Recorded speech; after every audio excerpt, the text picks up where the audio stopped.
You're going to find that today our aim is the same as our aim from yesterday. Really, today is really about just getting practice. There were a handful of people who I know did not show the appropriate work on their problems in their homework, and therefore are going to be losing some points on that. But mostly they're just a couple of things that I saw on the classworks from yesterday that I just really wanted to touch on before we had an opportunity to practice. One of them was that do now problem that we've already done. So if you were paying attention to the do now, we don't need to move on and redo any problems like that. So we're actually only going to do 2 problems today. The first one is going to be 6 minus, let's do, Marquita, what's your favorite letter? Yep. So those of you who are answering and are not named Marquita are losing paycheck dollars. P over 4 is equal to 2. Okay. So what we're going to try and do with this is we should have enough understanding in the room where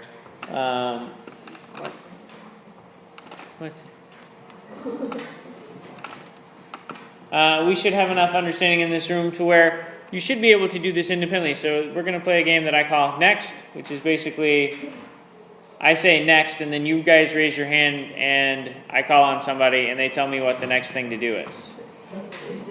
So it's a wonderful game. So this is the problem as it stands now. Next. Imani. You do 6 plus negative 6 plus negative 3 over 4 equals. I like where she's going with that, but even before that. Marquita.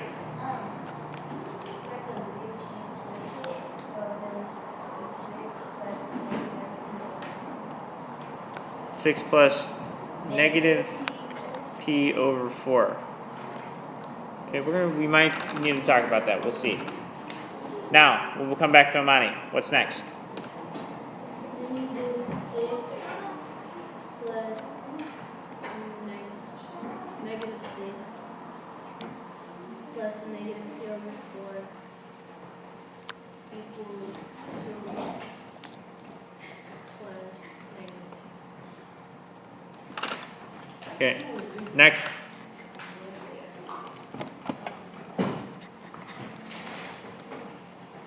Tufa.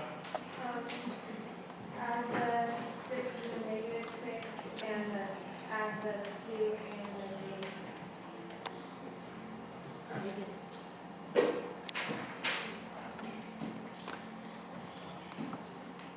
Next. Oh, question. Triana.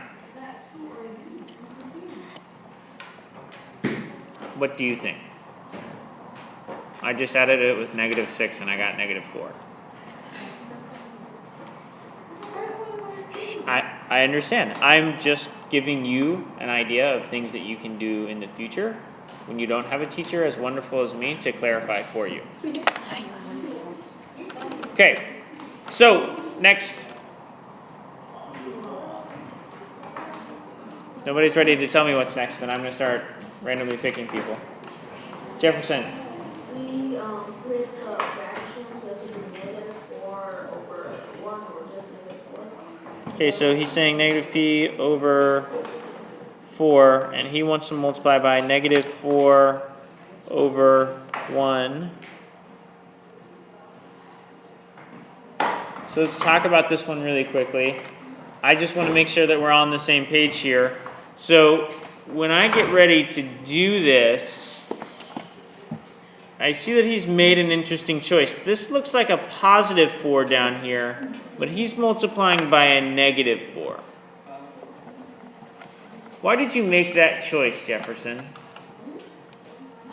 This was a positive 4, and you decided to multiply by a negative 4. Why did you make that choice?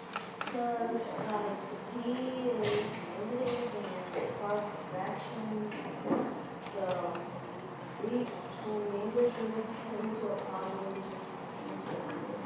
Awesome. Okay, so what I hear Jefferson saying is that he sees that this fraction is negative, and he wants the answer to just be p all by itself. So what he chose to do here was multiply by a -4, because that was going to make a negative times a negative, which was going to be a good date and make this positive. So even though this problem looks a little bit different than maybe something else, he chose to multiply by a negative because he knew that was the only way he was going to get p. Otherwise, if he'd multiplied by a positive, it would have been a bad date and he would have gotten negative p.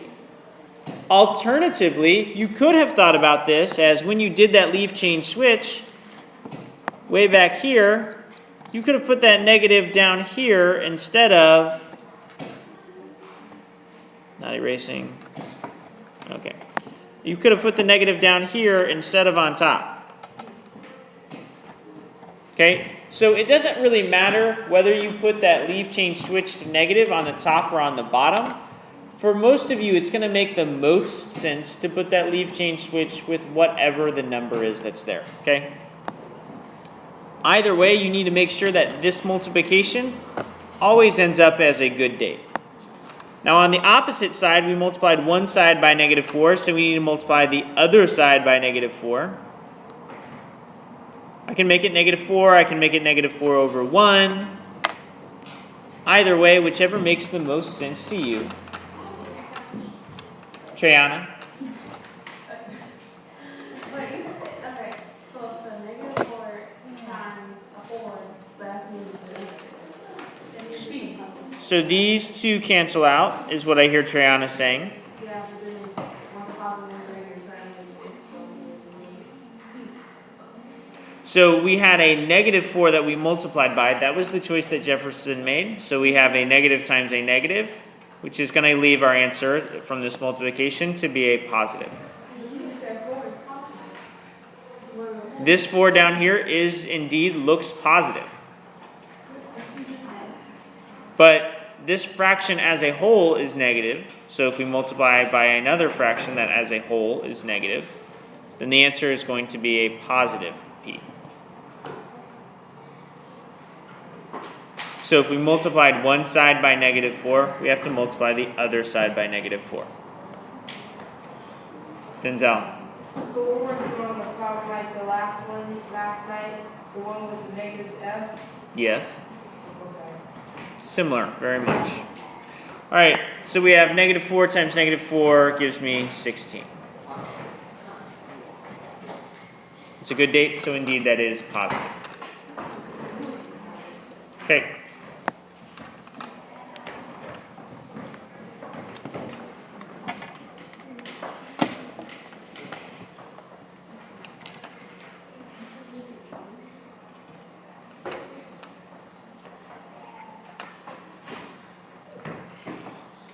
Next.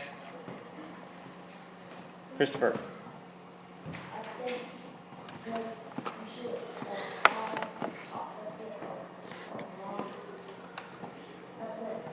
Yep, he wants to add the opposite of 1/2. What is the opposite of 1/2?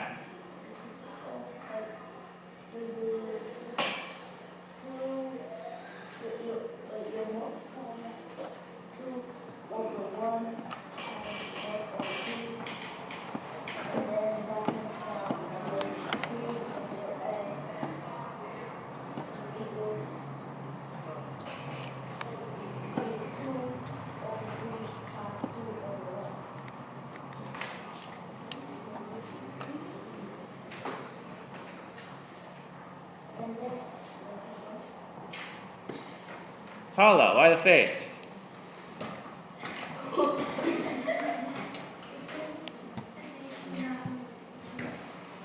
Yeah, so she sees this as an addition and you've done a multiplicative inverse. She's concerned. And if we think through what would actually happen here, Christopher, and this is just to think through this, you would have a 2 over 2, which would be 1, which would make this multiplication 1 plus 3/4 x equals 4 over 3. Did that really do us any good? No, so that definitely was not the inverse operation that we wanted. Yeah, so we want to add the opposite. That's our additive inverse. So we had 1/2. So what we wanted to do was add a negative 1/2 in there. And then you add the other negative to that. Yep. And then it's gonna be 3 over 4x equals, we add that. Okay, so and now he's saying that this is going to give us 3/4 x is equal to the answer of this particular addition. So somebody walk me through this addition. Joshua. For addition, we're gonna get,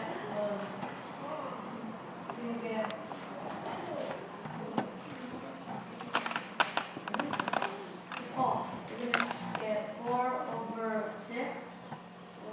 Okay, so what I hear him saying is to take this and get a equivalent fraction with a denominator of 6.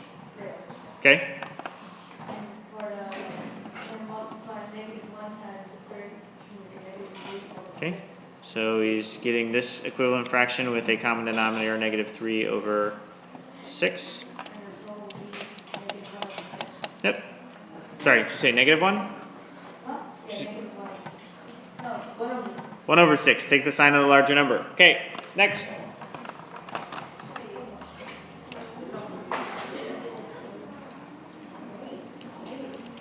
When you have a question?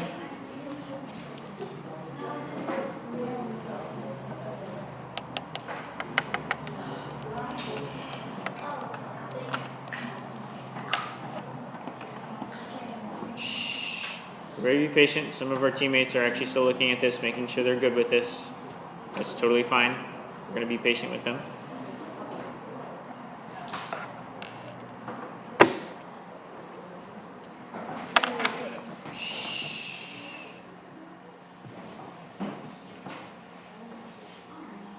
All right, well, Neil, let's talk about it then. Because that'll be much less boring for everybody else to hear us talk about this than us to watch you think about it. Where's the first place that you're like, I'm not sure about? What are we not sure about? divide by 3/4. Oh, so you were just trying to figure out what the next step was. That's where your concern was. You didn't have anything concerning how we got here. You're okay with this? Okay, so Munia is struggling with what that next step is. Says, who knows what that next step is that can help her out? Amanda. Yep, so we're going to multiply by the reciprocal. And I think, Munia, what would have happened is you would have eventually probably put down that other idea you had in your head. You might have put this down. And if you put that down and you think of what the cancellation looks like, you would have gone, oh, I know that's not right, because that 4 can't cancel out with that 3 up there, so this wouldn't do me any good. Just like when we put down what Christopher asked us to do earlier, he was like, oh yeah, that doesn't make any sense. So 4 over 3, multiplying by the reciprocal, 4 over 3. The reason why that works out so well for us is because we have a 3 divided by 3, that's a multiplication of 1. We have a 4 divided by 4, that's a multiplication of 1. So 1 times x is just x. And over here we have this multiplication, 4/3 times 1 over 6, that gives me 4/18. That's a good date. And Itzy? I think you could have factored it before, because there's a 6 and 4. So Itzy's saying we could have simplified this beforehand by factoring this into 2 times 3 and a 2 times 2. And we would have gotten the same thing as if we simplify afterwards by a factor of 2, which is 2/9. Any questions about that? Okay. Make sure that we are clear on the instructions. So the first thing that we're going to do is, remember, we're going to start with a card letter. I'm going to tell you what card letter to start with. What makes the most sense for me is to start with card letter A. So we can see card letter A behind me has the equation 4x plus 24 is equal to 16. So we're going to solve this equation, and I think you are all capable of doing this on your own. So go ahead and take 2 minutes to go ahead and solve this equation on your own. Okay, now that we have found our answer, x equals -2, what we're going to be doing is we're going to be looking around the room for a card that has x equals -2 at the top of it. I see several people pointing to, because they know the appropriate way to respond right now is non-verbally. They're pointing to the front of the room at card letter F, where they are going to write down the problem that is on card letter F, which is, for those of you who are too far away, 0.25x minus 15 equals 25. I want everybody to go ahead and put their pencils down so I can make sure the expectations are clear for what we're doing with the rest of our together time. So everybody's pencils down. All right, there are three basic expectations for this particular activity during together time.